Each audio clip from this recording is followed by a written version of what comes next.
syuting. Iya. Ngene ngono.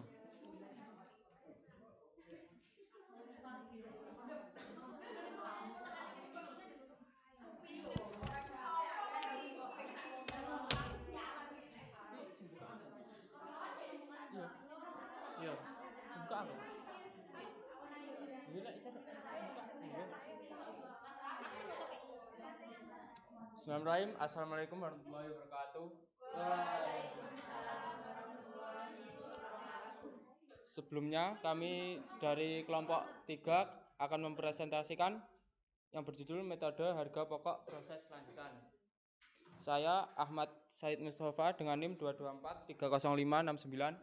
Saya Ari Wijaya Saifuddin, NIM 22430567. Saya Natasha Amelia Nur Zahra dengan NIM 224305552. Saya Dewi Kirnawati dengan NIM 224300580. Saya Maulida Kolimatur Rahma, NIM 224305558.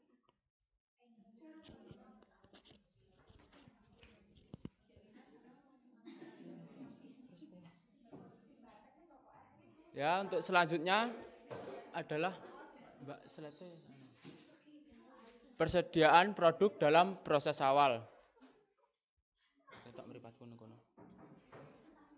Dalam suatu departemen, produksi produk yang selesai diproses pada akhir periode akan menjadi persediaan produk dalam proses awal periode berikutnya. Jadi, produksi yang belum selesai diproses pada akhir periode akan menjadi proses lagi pada awal periode berikutnya. Oh iya. Dalam proses ini membawa harga pokok produksi ya.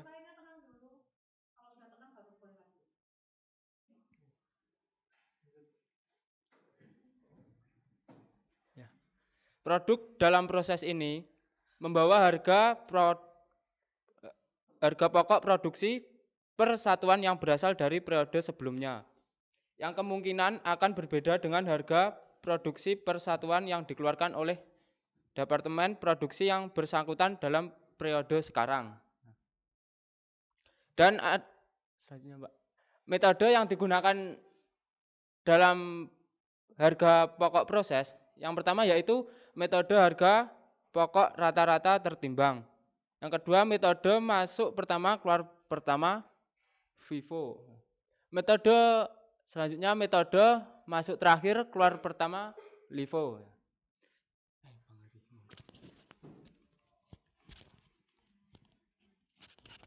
Selanjutnya adalah harga pokok rata-rata tertimbang atau weighted average cost metode. Dalam metode ini, harga pokok persediaan produk dalam proses awal ditambahkan kepada biaya produksi sekarang dan jumlahnya kemudian dibagi dengan unit ekuivalensi produk untuk mendapatkan harga pokok rata-rata tertimbang. Jadi, harga pokok persediaan produk dalam proses awal ditambahkan biaya produksi, kemudian jumlahnya dibagi dengan unit ekuivalensi produk untuk mendapatkan harga pokok rata-rata tertimbang. Harga pokok rata-rata tertimbang ini kemudian digunakan untuk menentukan harga pokok produk jadi yang ditransfer ke departemen berikutnya atau ke gudang dengan cara mengkalikannya dengan jumlah kuantitasnya. Selanjutnya akan dijelaskan.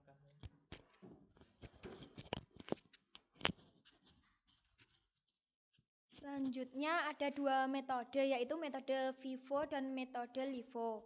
Yang pertama ada metode FIFO, yaitu metode masuk pertama dan keluar pertama. Jadi di dalam metode FIFO ini barang yang masuk pertama akan keluar pertama juga. Dalam metode FIFO, menganggap biaya produksi periode sekarang pertama kali digunakan untuk menyelesaikan produk yang pada awal periode masih dalam proses. Baru kemudian sisanya digunakan untuk mengolah produk yang dimasukkan dalam proses periode sekarang. Oleh karena itu, dalam perhitungan unit ekuivalensi, tingkat penyelesaian persediaan produk dalam proses awal harus diperhitungkan. Metode ini mampu meminimalisir barang rusak akibat penyimpanan di gudang terlalu lama, serta digunakan pada produk yang mudah kadaluarsa seperti makanan. Dalam penggunaan metode FIFO adalah biaya pembelian suatu produk harus disesuaikan dengan hasil penjualannya. Nanti jumlah penjualan terakhir akan digunakan sebagai dasar untuk menentukan biaya yang masih tersisa pada penjualan akhir. Ada beberapa keuntungan dalam metode FIFO. Yang pertama, mudah dipahami dan diterima secara universal. Pada metode FIFO, persediaan barang yang dijual adalah persediaan barang awal dengan perhitungannya mengikuti biaya pada setiap gelombang produksi. Hal tersebut membuat pembukuan lebih mudah dan memperkecil kemungkinan terjadi kesalahan. Yang kedua, meminimalisir pemborosan. Dalam metode FIFO, produk yang pertama dijual terlebih dahulu. Maka dari itu, biaya penurunan produk bisa dihindari. Selanjutnya, laporan keuangan menjadi minim manipulasi. Perhitungan biaya pada FIFO cenderung lebih akurat. Proses pencatatan transaksi yang urut sejak pertama menyebabkan garis pengeluaran dapat lebih dipantau. Yang kedua, metode LIFO. Metode LIFO merupakan singkatan dari last in first out dan merupakan sistem barang yang terakhir masuk ke gudang maka akan pertama keluarnya. Jadi barang yang terakhir kali masuk ke gudang akan digunakan terlebih dahulu, beda dari yang FIFO tadi. Keuntungan menggunakan metode LIFO ini adalah pembayaran pajak lebih hemat. Penggunaan metode LIFO dapat menangguhkan pajak selama tingkat harga terus naik dan jumlah barang tidak turun. Yang kedua, lebih mudah membandingkan biaya dengan pendapatan. Penjualan barang terakhir memiliki tingkat laba yang tinggi dibandingkan dengan pendapatan selama harga terus naik dan penjualan tidak turun. Yang ketiga, apabila harga naik, maka harga barang lebih konservatif. Yang keempat, laba operasi perusahaan tidak bergantung pada fluktuasi harga.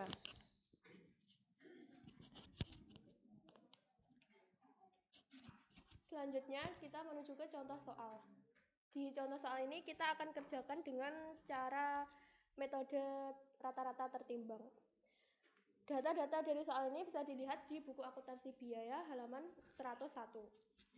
Yang pertama yaitu PT Risa Rimendi mempunyai data produksi dan biaya produksi bulan Januari tahun 2000 sekian sebagai berikut. Data produksi departemen pertama, produk dalam proses awal dengan biaya bahan baku persentasenya 100%, biaya konversi 40%, biaya tenaga kerja 20%, BOP 60%.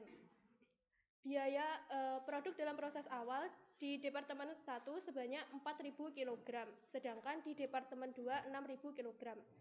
Selanjutnya, yang unit yang ditransfer ke Departemen 1 ada 40.000. Lalu dari produk itu ditransfer ke Departemen 2 sebanyak 35.000 produk, sehingga tersisa 9.000 produk yang ada di Departemen 1. Didapat dari 4.000 ditambah 40.000 dikurang 35.000 yang ditransfer ke Departemen 2. Sedangkan yang di Departemen 2, produk dalam proses awalnya ada 6.000, mendapat masukan dari Departemen 1 sebanyak 35.000. Lalu sebanyak 38.000 produk yang sudah jadi ditransfer ke gudang, sehingga sisanya ada 3.000 produk yang ada di Departemen 2.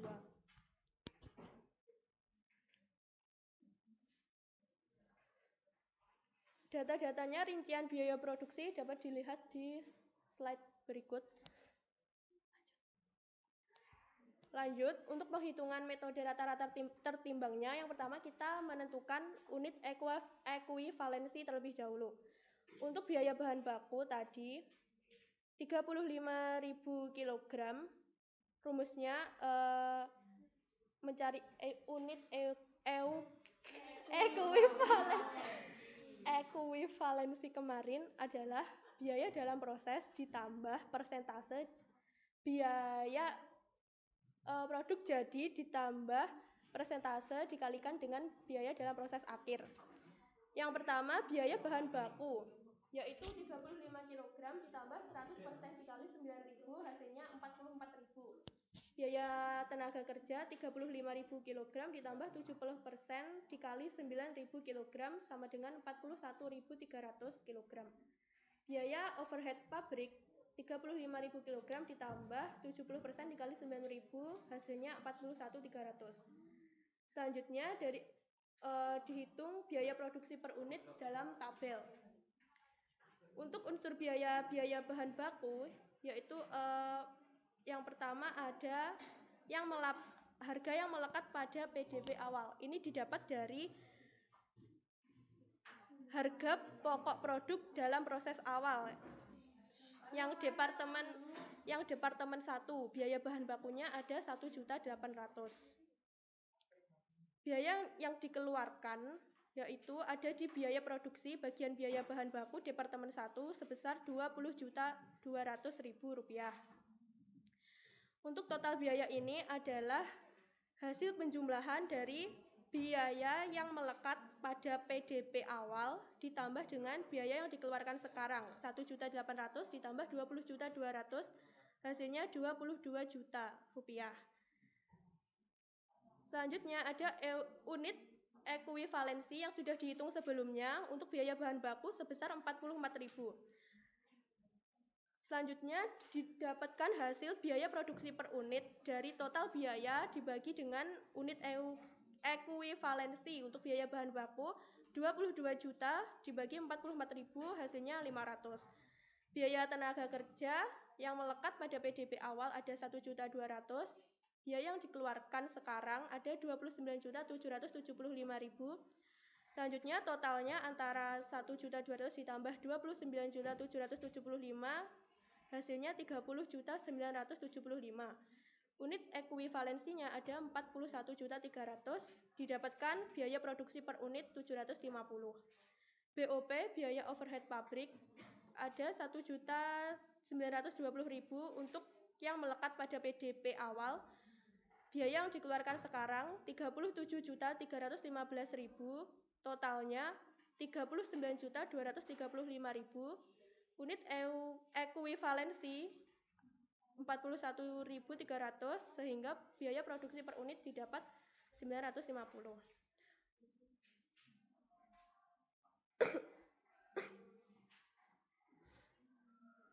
Sehingga bisa dicatat dalam laporan biaya produksi Departemen 1 bulan Januari tahun 2000 sekian didapat data produksi PDB awal, biaya PDB awal sebesar 4.000 kg. Selanjutnya produk yang dimasukkan ke dalam proses ada 40.000 sehingga jumlah produk yang diolah di Departemen 1 ada 44.000 kg.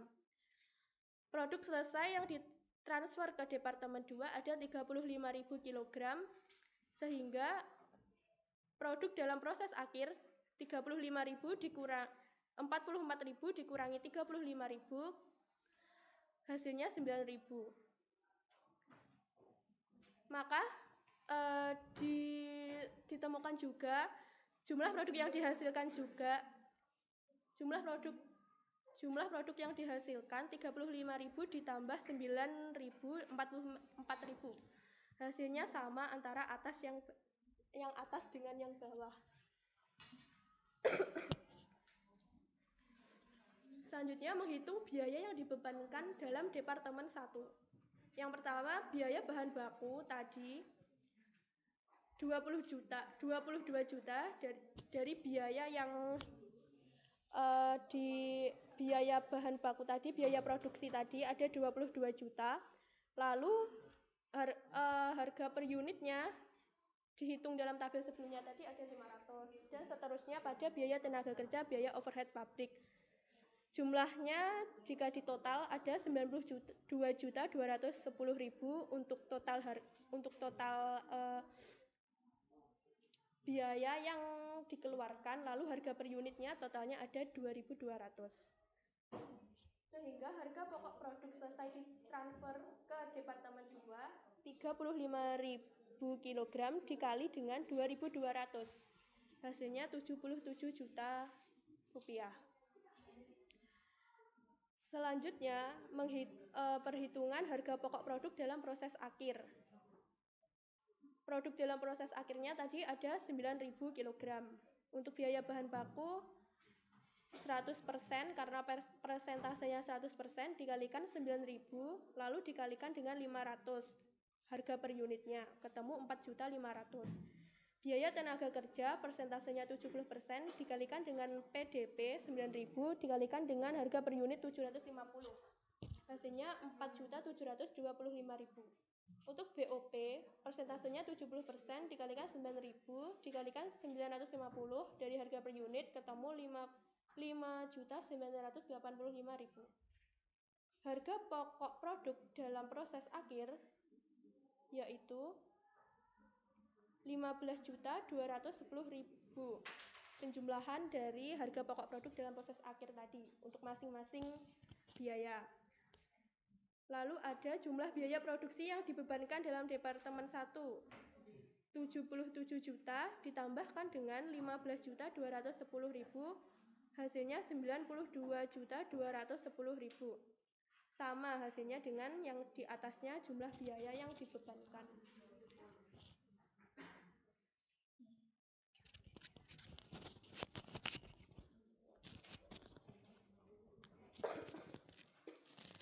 Nah, untuk selanjutnya itu metode rata-rata tertimbang di Departemen 2.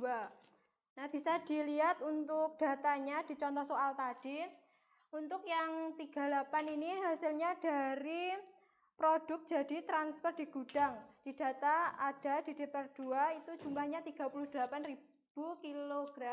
Ditambah untuk ini persentase dikali 3.000 kg. Untuk 3.000 kg ini didapat dari produk dalam proses di data soal yang awal tadi. Nah, 100% kali 3.000 kg ini ditambah 38.000 kg jadinya 41.000 kg. Untuk BTK juga caranya sama. Ini sesuai di data awal tadi dari produk jadi yang ditransfer di gudang 38 persentasenya 40% dikali 3.000 kg. 40% dikali 3.000 kg ditambah 38 km 38.000 kg hasilnya 39.200 kg. Untuk BOP-nya sendiri sama, datanya diambil dari soal awal tadi. Untuk persentasenya 80% kali 3.000 kg hasilnya 40.400 kg. Nah, untuk perhitungan biaya produksi atau unitnya, ini HPP Departemen 1 sesuai di data contoh soal tadi 11.150.000 rupiah, yang dikeluarkan sekarang itu 70 juta rupiah, dan total biaya didapat dari yang melekat pada PDB awal dan dikeluarkan sekarang. Jadinya 11.150.000 rupiah ditambah 77 juta.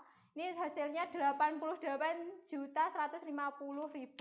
Nah, untuk unit ekuivalennya ini didapat dari ini tadi. Perhitungan unit ekuivalennya 88.150.000 rupiah dibagi 41.000 rupiah.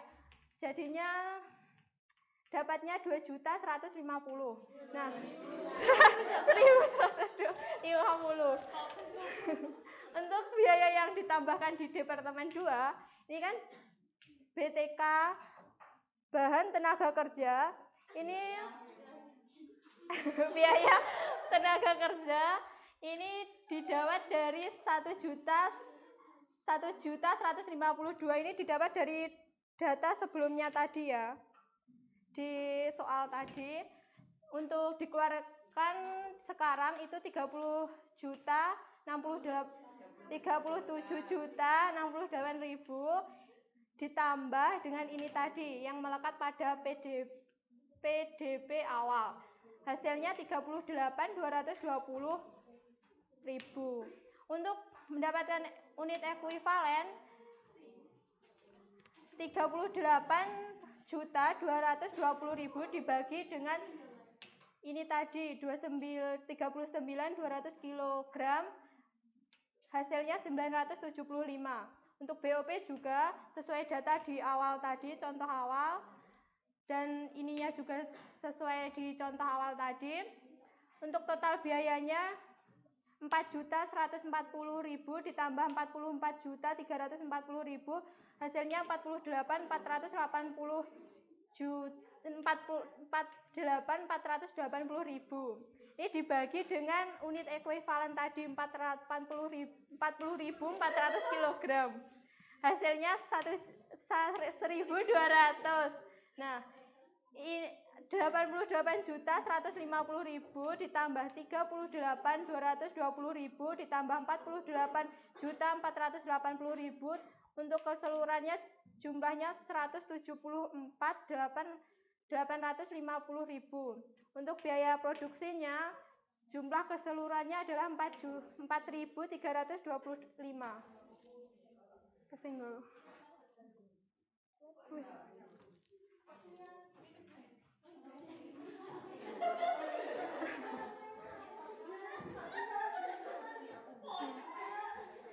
Untuk laporan biaya keduanya departemen itu bedanya di departemen 1 itu cuma bahan bakunya aja, biaya bahan bakunya di sini tidak ada.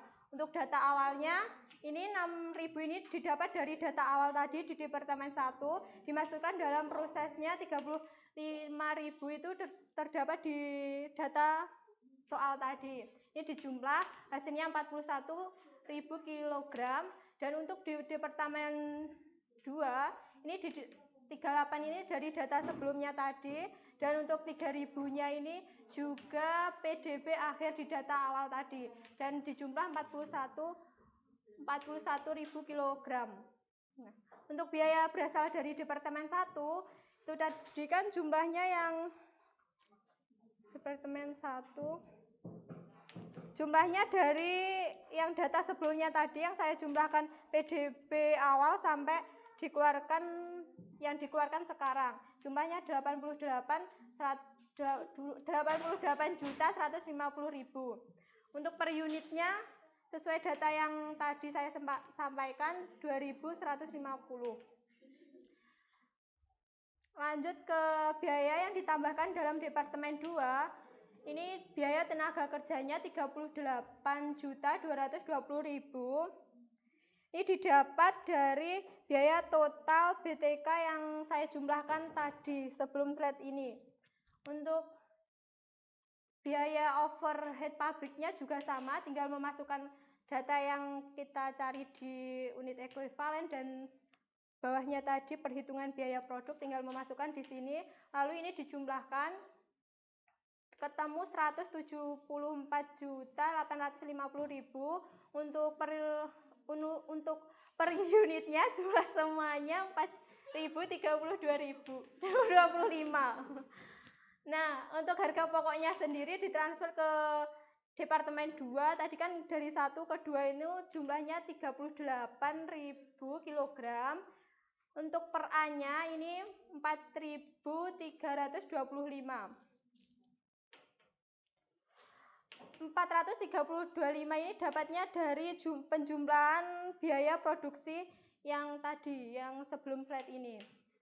Nah, untuk harga pokok produk dalam proses akhir, ini kan dari data tadi kan terakhir yang di departemen 2 kan 3.000, jadinya dimasukkan ini. Untuk yang 2.150 ini dari biaya unit produksi yang didapat dari 41.000, didapat dari total biaya dibagi unit ekuivalen. Jadinya ini 3.000 dikali 3.000 dikali 2.150 hasilnya 6.450.000. Yang ditambahkan di departemen 2 seperti tadi yang BTK-nya 40% dikalikan harga pokok produksi dalam proses akhir dikalikan per unit tadi, biaya produksi per unit. Hasilnya 1.170.000. Untuk BOP-nya juga sama, persentasenya 80 dikalikan harga pokok produk dalam proses akhir dikalikan untuk biaya produksi per unit.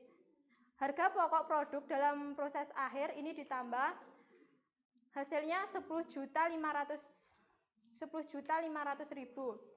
Nah, dari harga pokok produksi selesai ditransfer ke departemen 2 ditambah dengan harga pokok dalam proses akhir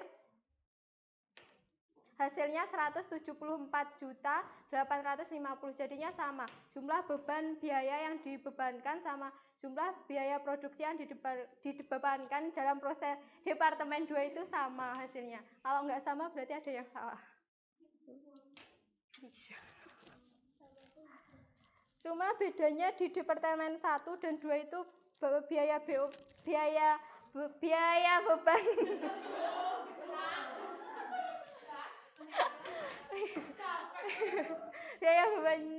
biaya bahan bakunya nggak ada, gitu aja. Terima kasih, Bu.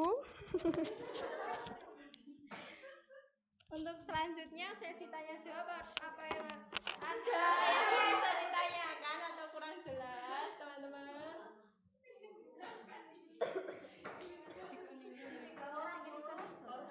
Oke, ini kan PPT. Ini anu ya, sungguhan. Mingguan. Iya, anu. Kamu kalau ketik juga typo semua gitu. Kalau ketik tambahin nanti gak iso. Gak iso iki soalnya anu PDF. Iya. Ayo yang tanya 3 orang dulu, nanti dijawab, baru setelah itu 3 orang lagi. Nggih pertanyaan.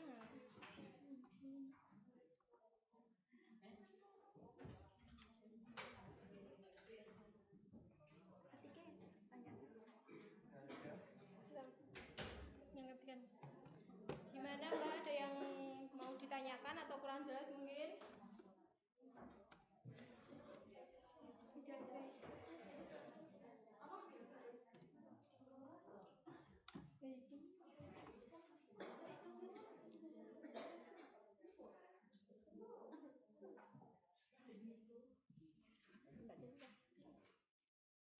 Ya, boleh ditanya.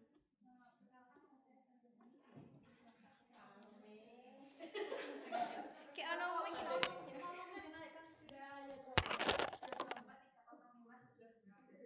Nama aja nama. Nama Salia Pani. Mau bertanya apakah ada perusahaan yang tidak menggunakan metode FIFO? Jikapun ada, apa yang akan dilakukan perusahaan tersebut jika mengalami kerugian dalam bahan baku pada proses produksinya? Aku sebenarnya lagi. Jika ada, ya. Jika ada, apa? Jika ada, apa yang akan dilakukan perusahaan jika mengalami kendala?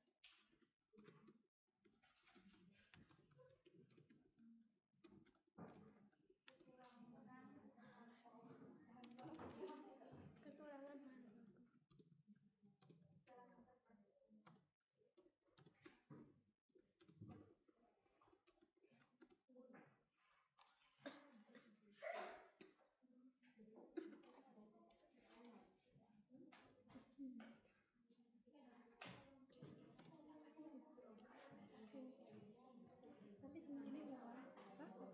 Selanjutnya apa ada lagi teman yang ingin bertanya?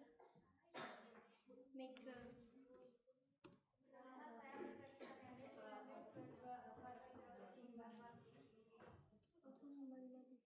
Cek kos 343 kos. Pertanyaannya, manakah yang lebih besar keuntungan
Ada lagi yang bertanya?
Ada lagi yang ingin bertanya?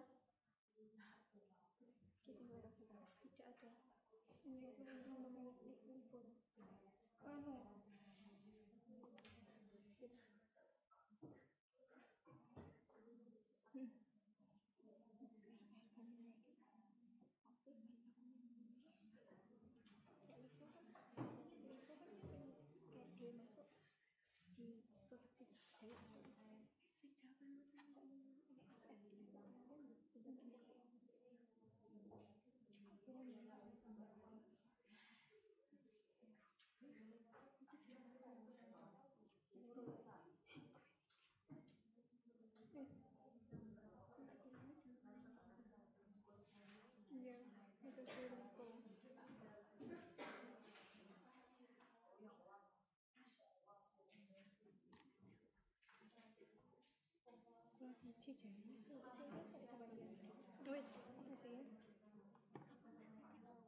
Ayo kurang satu, siapa lagi yang tanya?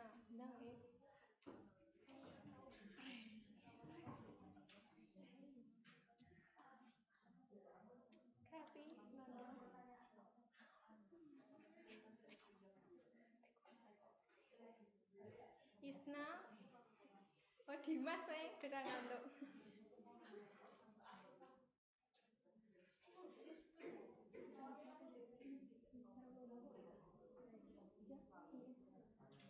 Baik, sambil menunggu jika ada yang ingin bertanya, saya akan membantu menjawab pertanyaan pertama.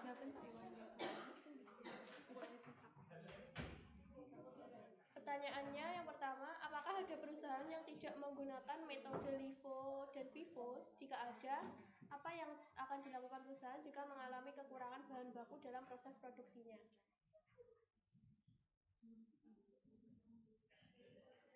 Jadi di Indonesia ini kebanyakan perusahaan itu menggunakan metode FIFO karena perusahaan bisa mengeluarkan barang yang tersedia di awal atau yang pertama kali datang. Kemudian stok yang tersedia di awal itu pasti kan stok terbaru, jadi konsumen akan lebih percaya dan tertarik karena produk yang dibelinya itu selalu terbaru.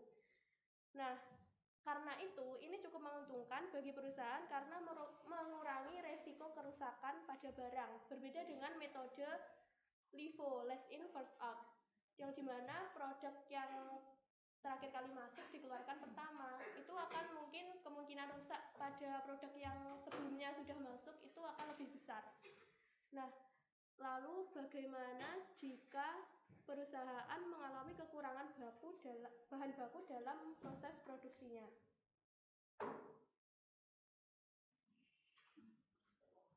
Kekurangan bahan baku dari pemasok atau diakibatkan dari hal-hal lainnya ini mengakibatkan proses produksi itu mungkin bisa terhenti atau terhambat, sehingga perusahaan harus melakukan pemesanan ulang dengan jumlah kecil dan perusahaan harus menanggung biaya yang lebih mahal. Jadi ibaratnya di tengah-tengah itu habis bahan baku, jadi dia harus menutupi kekurangan dari kekurangan bahan baku tersebut. Bagaimana Mbak Sally? Iya. Untuk pertanyaan yang kedua dari Mbak Mega, manakah yang lebih besar keuntungan dari metode LIFO dan FIFO jika harga produk cenderung naik? Tentunya metode LIFO itu lebih menguntungkan karena kalau FIFO itu mencatatnya persediaan itu sesuai dengan barang yang masuk di awal, dan saat harga cenderung naik FIFO akan mencatat HPP yang rendah, jadinya akibatnya itu nilai persediaan akhirnya yang tinggi.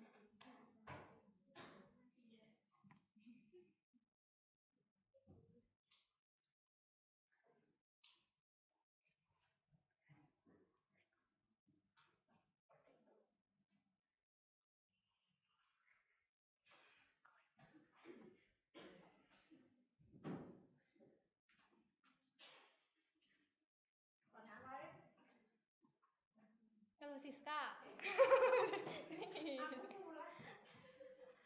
Kok ngantuk?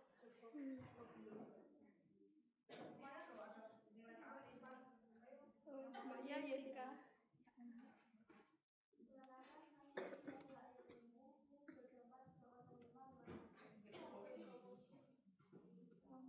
Pertanyaan saya, perusahaan yang seperti apa yang cocok menggunakan metode LIFO ataupun FIFO?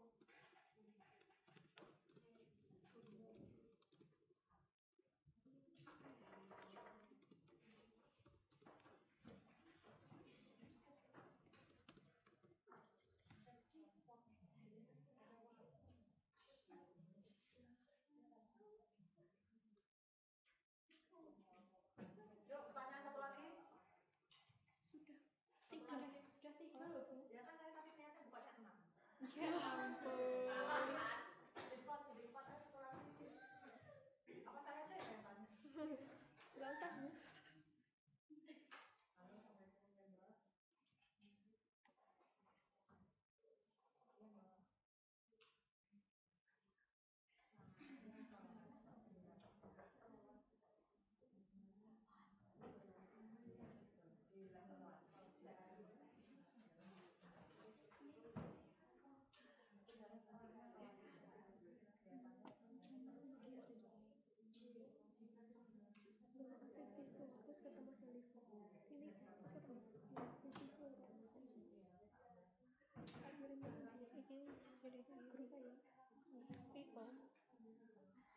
Terus ketemu Halifu. Ini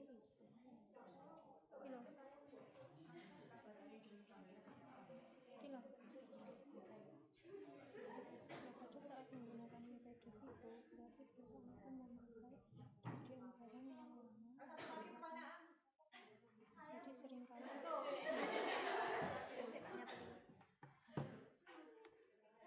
ya Pak. Bisa 14 bulan dari 24 ke 30565. Piro? Sek.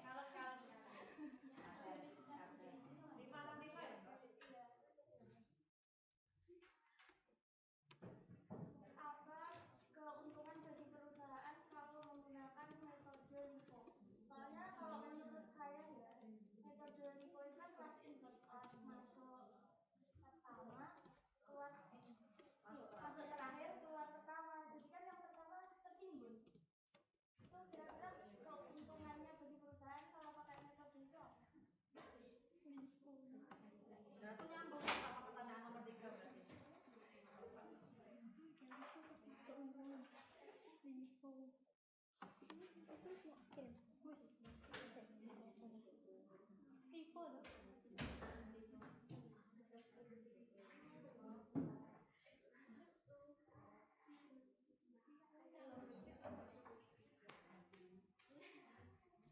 Ini loh, yang dan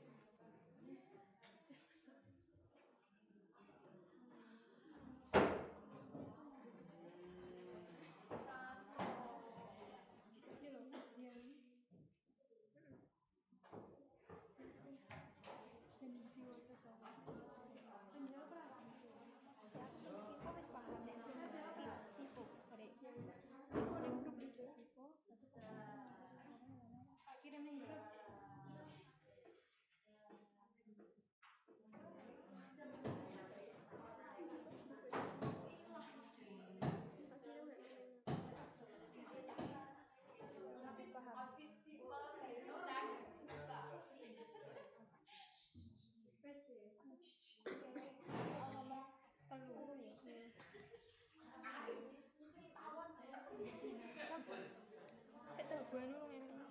Pertanyaan itu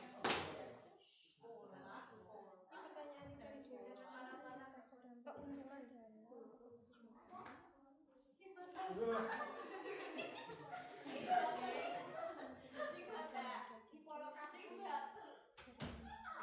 Ya, saya akan menjawab nomor 4. Pertanyaan dari Mbak Nisa.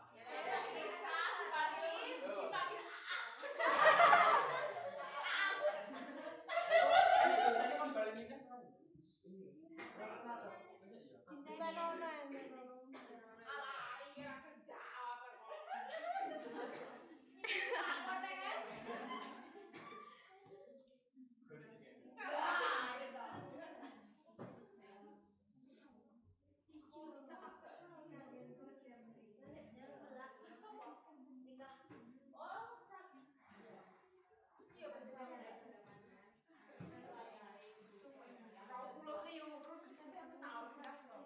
Ya Allah, ya Allah.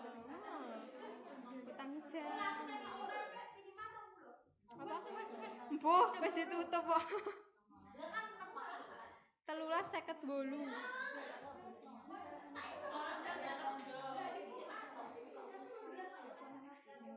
Apa nih?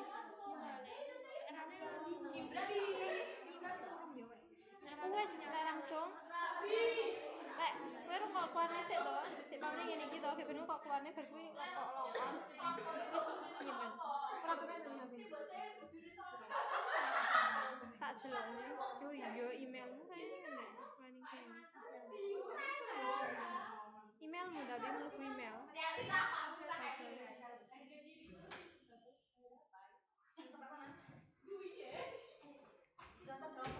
Belum. Ya. Saya akan menjawab yang pertanyaan nomor 4. Apa keuntungan bagi perusahaan jika menggunakan metode LIFO? Ya, keuntungan apabila menggunakan metode LIFO yaitu yang pertama, pengorganisasian barang dalam penyimpanan menjadi lebih sederhana. Ya, untuk yang kedua, keuntungannya yaitu pengurangan pembayaran pajak. Ya. Jadi dapat melakukan pengurangan pembayaran pajak. Yang ketiga yaitu adalah potensi untuk mendapatkan keuntungan penjualan yang besar dengan mengikuti tren yang sedang populer. Yang keempat, keuntungannya yaitu kemampuan untuk melakukan perbandingan yang lebih mudah antara biaya dan pendapatan saat ini. Yang kelima yaitu laba operasional tetap stabil tanpa terpengaruh oleh inflasi dan fluktuasi harga.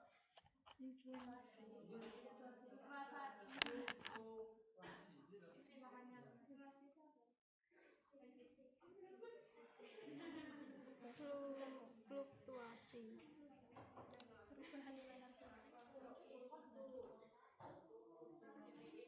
Perubahan harga untuk fluktuasi.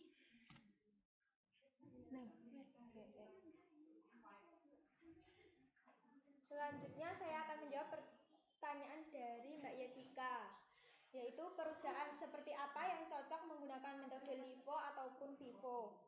Nah, untuk metode LIFO ini cocok digunakan untuk perusahaan seperti pakaian, karena pakaian itu kan cenderung mengikuti tren atau model. Jadi barang yang terakhir kali masuk harus dipajang di depan, karena jika mengutamakan barang yang pertama kali masuk akan cenderung ketinggalan model. Untuk yang FIFO cocok digunakan untuk perusahaan seperti makanan, minuman, dan produk jadi, karena mengutamakan expired atau kadaluarsa. Jadi harus mengeluarkan atau menjual barang yang pertama kali dimasukkan atau diproduksi. Terima kasih.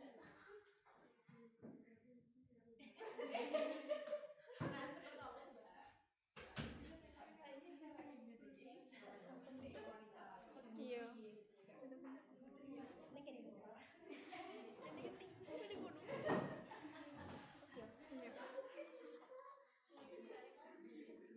Baik, sekian presentasi dari kelompok kurang lebihnya kami mohon maaf. Wassalamualaikum warahmatullahi wabarakatuh. Waalaikumsalam warahmatullahi wabarakatuh.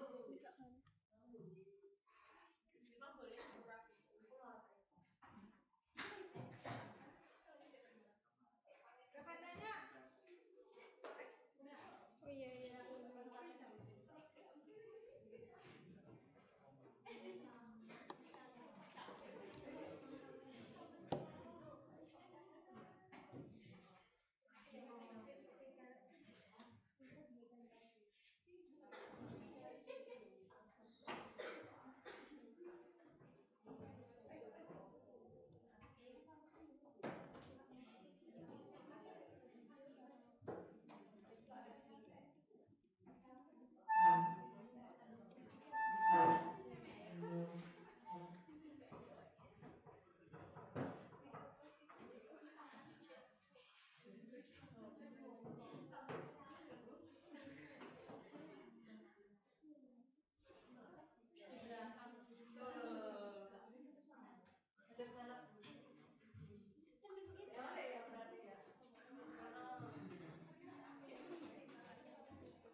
Oke, kita fokus bentar ya.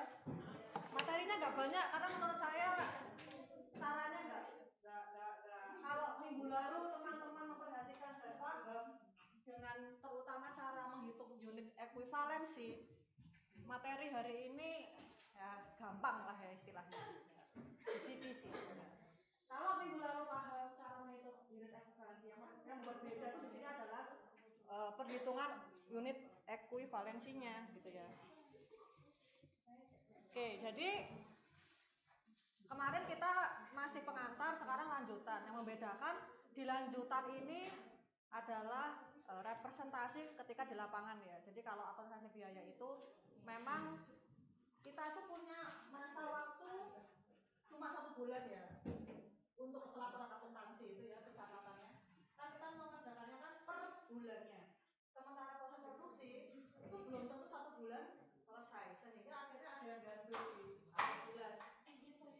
Jadi PDP, persediaan dalam proses yang ganjil di akhir bulan ini otomatis dia akan menjadi PDP awal di bulan selanjutnya, sehingga inputnya ketika kita mengerjakan ini saya bulan Januari ya, nanti di Februari yang kita olah tuh tidak cuma bahan baku dan juga bahan tidak hanya biaya bahan baku dan biaya tenaga kerja dan BOP, tapi ada juga PDP dari bulan sebelumnya Januari. Jadi karena dia kan kayak gantung gitu.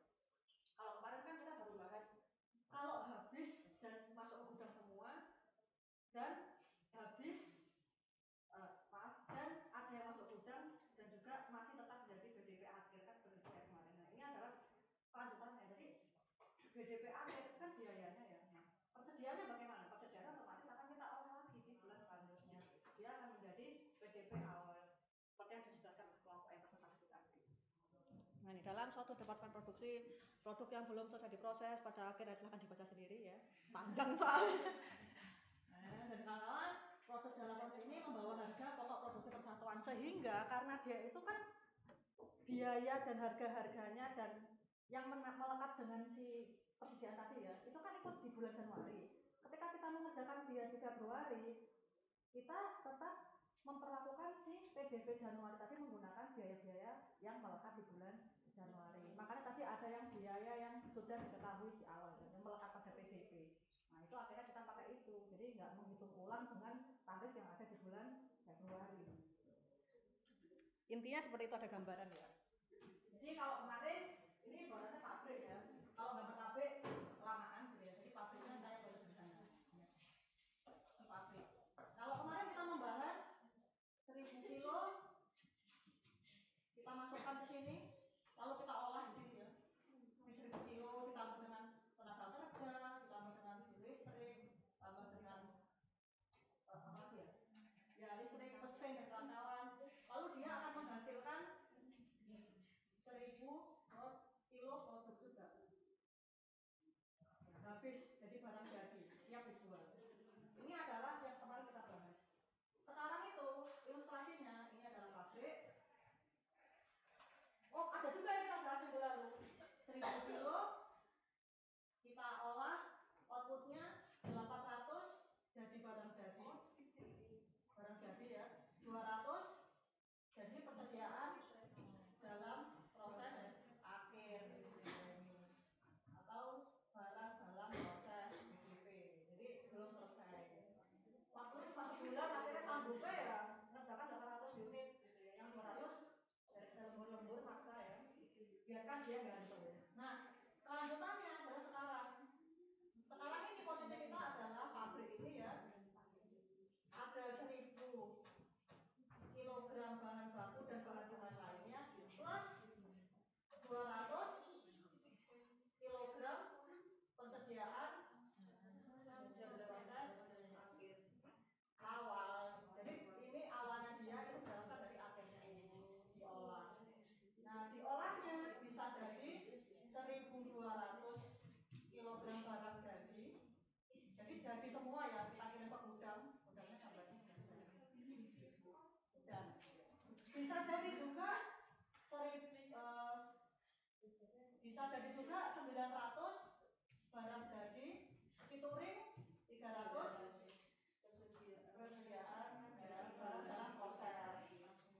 Nah, bisa jadi kayak ini atau kalau misalnya jadinya seperti ini, maka akan terulang lagi di bulan berikutnya. 300 jadi PDP, ya kan? Kemudian ketambahan bahan baku diproses lagi. Jadi berkesinambungan ya, 100 menerus.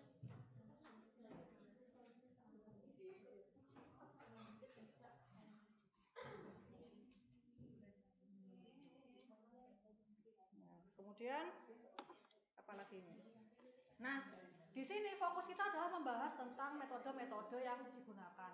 Kalau kita ngomong metode-metode, sebetulnya teman-teman sudah mempelajari ini di PA1, PA2, FIFO, LIFO, dan juga weighted average ya, metode rata-rata tertimbang. Jadi sebenarnya ini sudah paham lah ya teman-teman. Jadi secara teori metode memang FIFO, LIFO dan juga weighted average. Secara praktek apakah benar tiga itu prakteknya?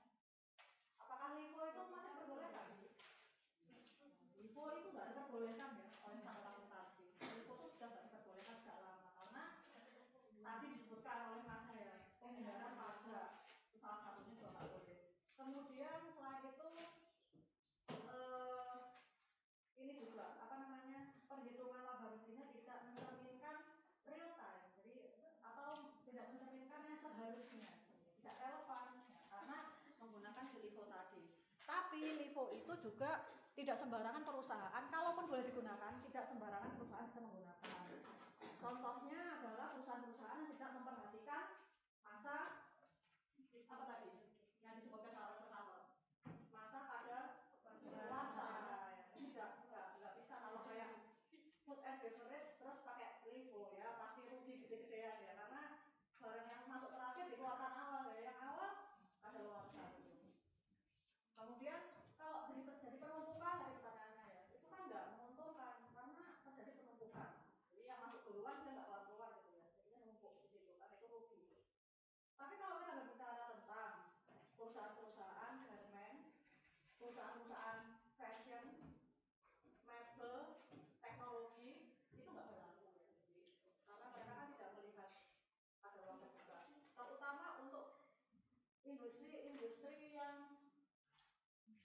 bisa dibilang cepat sekali ya.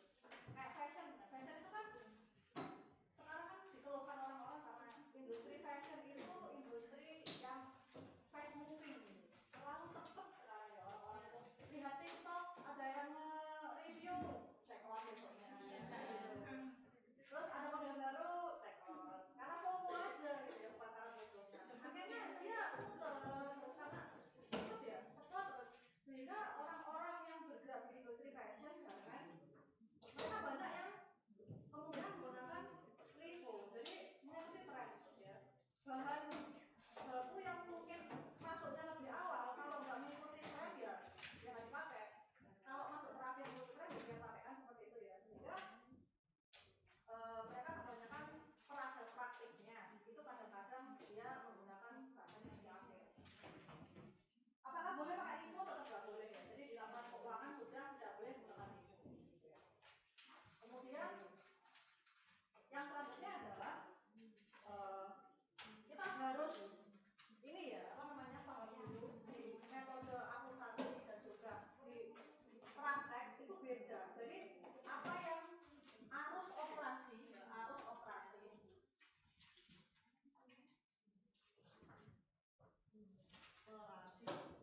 tidak sama dengan akuntansi atau pencatatan. Industri fashion pada prakteknya bisa jadi menggunakan weighted average atau mungkin bahkan pakai LIFO untuk mengolah bahan-bahannya. Tapi secara akuntansi mereka tetap mencatat itu menggunakan weighted average ataupun LIFO. Makanya operasi tidak sama dengan akuntansi. Di lapangan, ya, di gudang, orangnya ngambilnya yang terakhir. Jadi beli kain misalnya ya, kita beli kain jenis katun misalnya ya. Ya udah dia nggak mencari mana ya yang masuk duluan. Ini kan kain ada beberapa roll ya. Misalnya ada 10 roll, mana ya yang kita beli duluan cari gitu ya. Kadang enggak, ya udah yang ikut mana disaut gitu ya. Terus dikerjakan. Itu di gudang. Di kantor bagian akunting. Bodoh amat masih gudang mau pakai yang pertama terakhir, dia mencatatnya tetap menggunakan FIFO atau weighted average. Jadi sesuai dengan kaidah akuntansi yang berlaku. Jadi kadang walaupun di lapangannya itu ada yang pakai LIFO pun ya, pencatatannya masih menggunakan FIFO atau weighted average. Jadi tetap mengikuti peraturan yang berlaku seperti itu. Nah, sehingga ada harga pokok rata-rata tertimbang, ada juga FIFO. LIFO tidak akan saya bahas karena ya sudah orang nggak dipakai gitu ya. Kemudian metode harga pokok rata-rata tertimbang. Nah, rata-rata tertimbang tuh berarti di rata-rata dari seluruh jumlah produk bahan baku atau produk atau bahan-bahan itu di rata-rata. Ada juga yang pakai FIFO. Kemudian sebelum saya masuk sini tadi pertanyaan yang menarik ya. Kalau misalnya lagi produksi tiba-tiba kehabisan bahan baku, gimana? Nah, seharusnya kalau perusahaan itu sigap, kekurangan biaya bahan baku hanya terjadi ketika ada pesanan-pesanan dadakan ya. Jadi by pesanan ya, bukan by produksi. Gitu ya. Karena kalau perusahaan itu menggunakan by produksi, dia kan sudah tahu satu bulan itu mau produksi berapa unit gitu ya.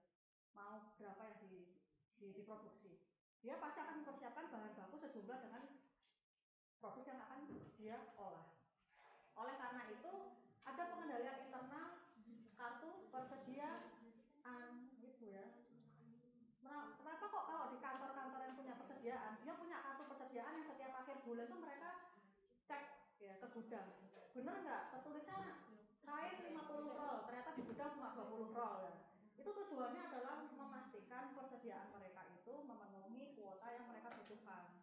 Jadi kalau misalnya tiba-tiba ada kekurangan bahan baku di tengah-tengah, itu murni kesalahan ininya ya, tim dari perusahaan itu. Yang akhirnya akibatnya mereka akan biasanya beli dulu seperlunya dalam jumlah kecil, tadi dijelaskan ya. Biasanya beli dalam jumlah kecil, tapi karena dadakan dan juga jumlahnya tidak banyak mungkin ya, kalau banyak kan lebih murah. Karena jumlahnya lebih kecil, akhirnya harganya lebih tinggi. Jadi akhirnya labanya semakin terkikis ya. Kita ngambil margin 1000, tadinya mau margin 1000 tapi realisasinya jadinya marginnya berkurang jadi 800 karena kita belinya terlalu tinggi. Itu ya efeknya. Kemudian apalagi tadi pertanyaan yang belum terjawab ya. Apalagi ada pertanyaan? Oh, kenapa LIFO dikatakan merugikan itu tadi ya? Ada yang tanya itu tadi mana? Keuntungan dan keuntungan dan kelemahan apa sih kalau LIFO ya? Tadi dijelaskan dia berpengaruh ke bagian ini. Jadi kalau pakai LIFO, oh kalau misalnya terjadi kenaikan harga, mana yang menguntungkan pasti LIFO ya kan? Karena kan harganya paling mepet kan ya LIFO. Kalau pakai LIFO pasti gapnya terlalu jauh ya. Misalnya kita beli bulan Januari persediaan 1 unitnya 200. Kita beli di bulan Maret 1 unitnya 500. Kemudian terjadi kenaikan harga jadi 600 misalnya. Ya kita lebih untung kalau kita menggunakan yang LIFO ya, pakai harga 500 ya. Karena paling mepet istilahnya. Nah, kalau pakai yang 200 kan gapnya terlalu jauh ya, otomatis calon-calon laba kita kan habis gitu ya. Kita belinya 200, nah kalau sekarang jadi 600, kalau kita pakai yang harga 200, ya otomatis kita untung. LIFO kalau mau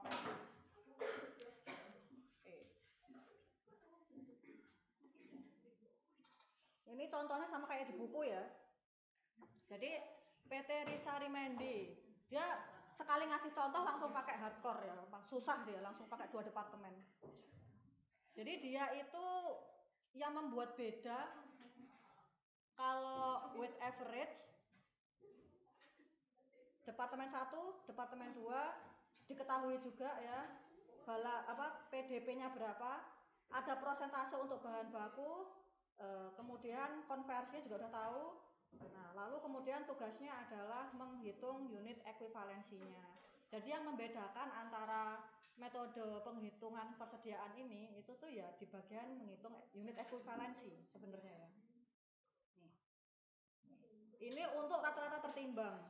Jadi kalau untuk rata-rata tertimbang itu yang digunakan untuk mencari ekuivalensinya itu adalah barang jadi ditambah prosentase dikalikan dengan barang dalam prosesnya ya. Jadi dia ya seperti biasanya kita mengerjakan ya.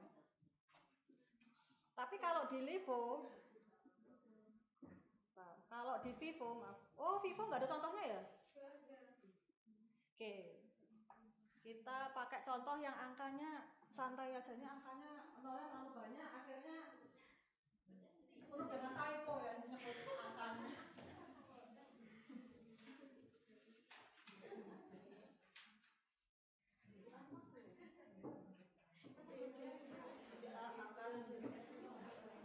Kita akan pakai yang lebih sederhana.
bulan ini berarti totalnya yang akan kita olah 1.100.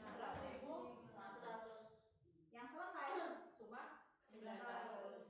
200-nya akhirnya dengan sama seperti di 100 kg ikut kloter bulan Maret kan gitu. Ya, kita tulis seperti biasa dari 200 ini sudah diketahui selesainya berapa, BP-nya terpakai semua 100%, BK-nya terpakai 60%. Kalau di weighted average atau rata-rata ada apa? Pendung. Ya udah biarkan, nggak berpengaruh pada kita. Kecuali kalau hujannya uang, saya ikut uang. Hujannya masih air satu. Kalau hujannya masih air ya sudah biarkan. Jadi kalau di weighted average ya perhatikan, ingat-ingat tadi presentator menjelaskan yang dipakai itu cuma informasi apa yang dipakai? Informasi apa yang dipakai? PDB ini ya, yang melekat ini, dan juga informasi untuk menghitung si PDB akhir ini ekuivalensinya ya. Berarti langkah pertama kita seperti biasa, tulis diketahuinya. Setelah itu hitung ekuivalensinya. Kita hitung BB, berarti berapa? 900 ditambah 100.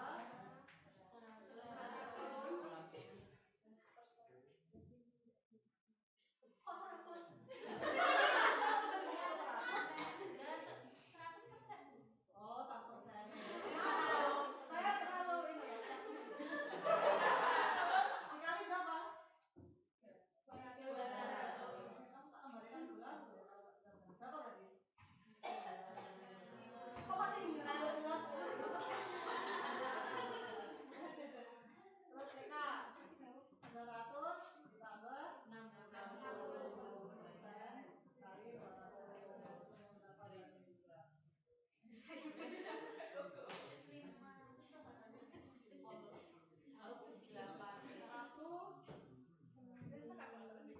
200. Ini kan 120 ditambah 900. Kemudian BOP, nggak usah mikir, sama kok. Ya. Kan sama ya, sama-sama 60%. Selesai unit ekuivalensi kita. Sekarang kita menghitung setelah ketemu ekuivalensinya menghitung HPP persatuan. HPP persatuan Indonesia. Berarti cara menghitungnya sama kayak tadi ya. Jadi tetap urut BP, TK, yang membedakan tetap ngintip ini.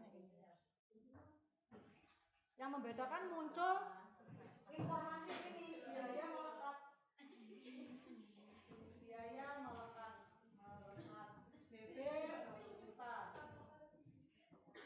TK 500, BPP 600.000. Total biaya yang melekat, nggak usah di total, kita ikut itu aja.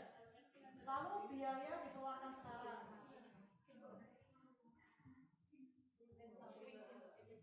Informasi biaya dikeluarkan sekarangnya tadi bisa tulis ya.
angkanya keriting. Nah, pastikan ini sama ini nilainya sama.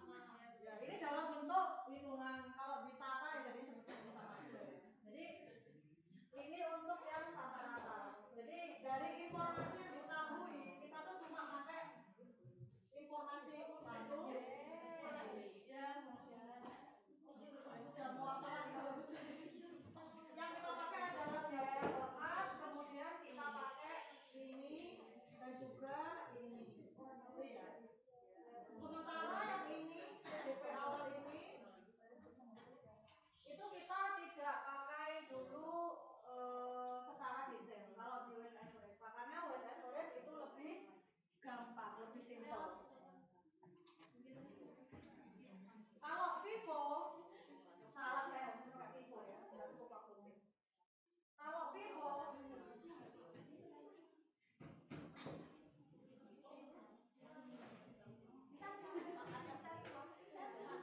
kita ekspres.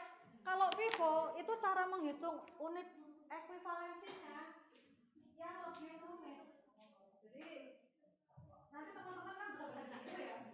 Tapi saya kasih tahu dulu kalau di FIFO itu yang bikin pusing adalah ekuivalensinya.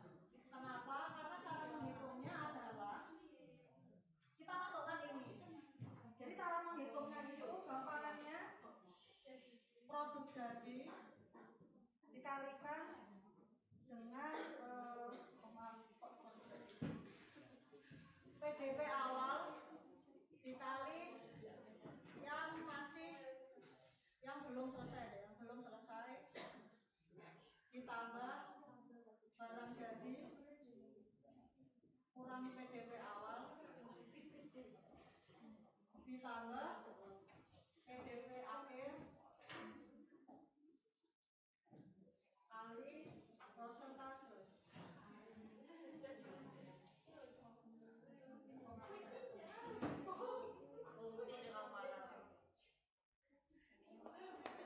Langkah selanjutnya sama persis, yang beda ini ekuivalensinya. Kalau yang FIFO ini informasi ini ya sama ini itu pakai semua. Kalau weight average tadi kan nggak pakai, sekarang nggak pakai. Nah caranya bagaimana? Caranya adalah menghitung PDP awal. Jadi PDP awal dikali dengan persentase yang belum selesai. Berarti berapa? PDP awalnya berapa? 100.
sudah first in first out. Jadi dari 100 kg ini gitu ya, penyelesaiannya 100 dan juga 80. Jadi sudah keluar 100 untuk BB, 80 untuk BK. Kita tuh pakai sisanya, karena kan yang itu sisanya. Karena pakai sisanya otomatis yang PDB itu kita pakai persentase yang 20 sisanya. Kalau BB sudah pasti 0, karena BB pasti udah pakai semua. BK-nya itu yang dia itu biasanya sudah berproses. Jadi yang bawah karena ini bulan Februari tetap pakai persentase pengerjaan. Kalau yang atas kita pakai sisanya. Kayak gitu ya. Nah, gampangannya bulan Maret PDP-nya berapa? Sisa dari Februari. Nah, yang melekat sama dia BB 100, BK 60. Nanti waktu menghitung berarti pakai yang belum dikerjakan, yaitu 40%. Karena 60% yang sudah kita hitung di bulan Februari. Jadi kayak gitu. Kenapa kok yang atas pakai informasi yang atas dan yang bawah? Karena pakai info.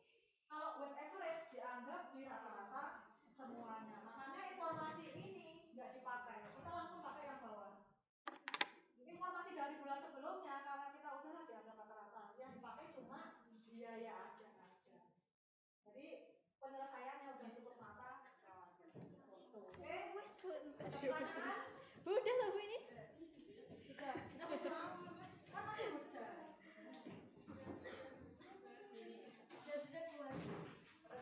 Rasa maghrib. Harusnya hujannya tadi siang ya. Tadi pagi. Tadi siang harusnya hujan sampai sini. Ya, tadi hujan putihnya. Kalau ada pertanyaan saya dulu. Atau bisa absen Di absenkan. Masuk semua. Kecuali Alfian.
HDMI-nya mana HDMI? Oh ya, aset ini aset negara ya.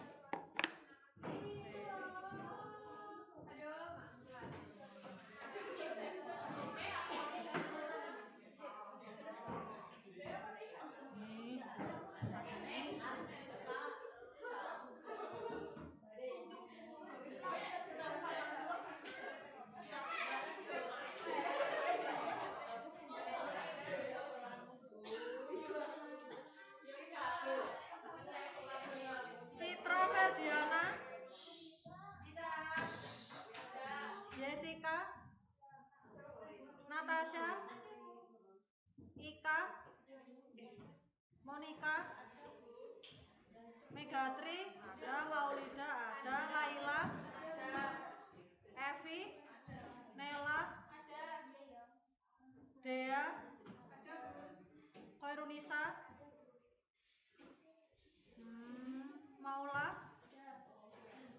Ari Wijaya, Siska, Ahmad Sayed, Celia, Ilmi, mana? Isna, Nanda, Alfian, Aprilia,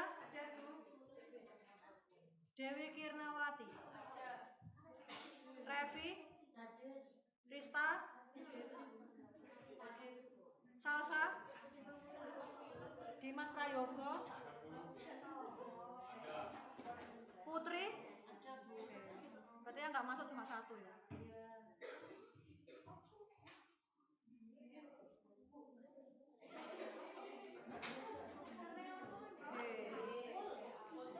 Kalau gitu saya akhiri ya. Kita ketemu lagi minggu depan. Wassalamualaikum warahmatullahi wabarakatuh.